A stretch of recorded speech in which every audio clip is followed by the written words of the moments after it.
जाता हमर सारा ब्यूटी। अब हमसे ना जाई यहाँ रहल भोला जी, छोड़ी पर्वत बनाई एगो महल भोला जी, छोड़ी पर्वत बनाई एगो महल भोला जी।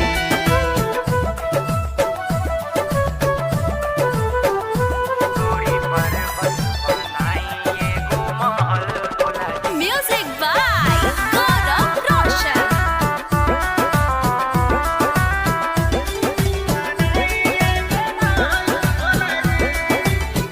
घाम लागे गरमी से देहिया जरत बा, भीजेला शरीर जब पानी पड़त बा।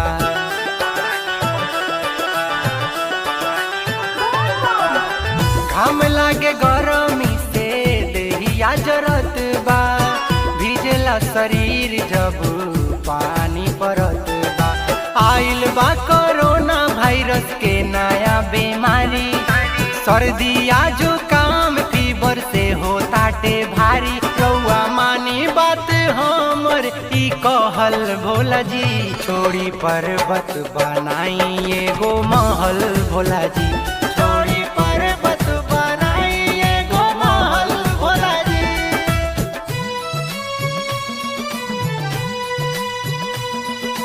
बोलो बोलो देवघर वाले बाबा की। अटूट म्यूजिक प्रेजेंट।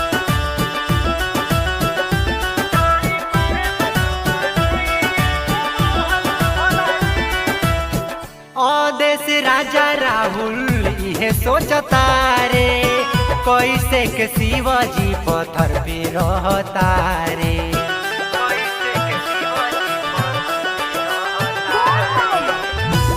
देश राजा राहुल इहे सोचता रे, कैसे के शिवाजी पत्थर पे रहता रे।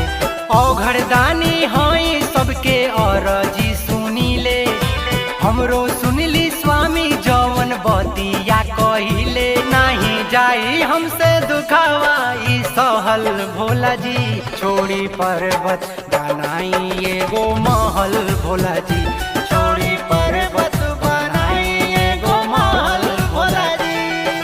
हमसे ना होई ये भोला अब राउर ड्यूटी, रउए चलते बिगड़ल जाता हमर सारा ब्यूटी। अब हमसे ना जाई यहाँ रहल भोला जी, छोड़ी पर्वत बनाई एगो महल भोला जी।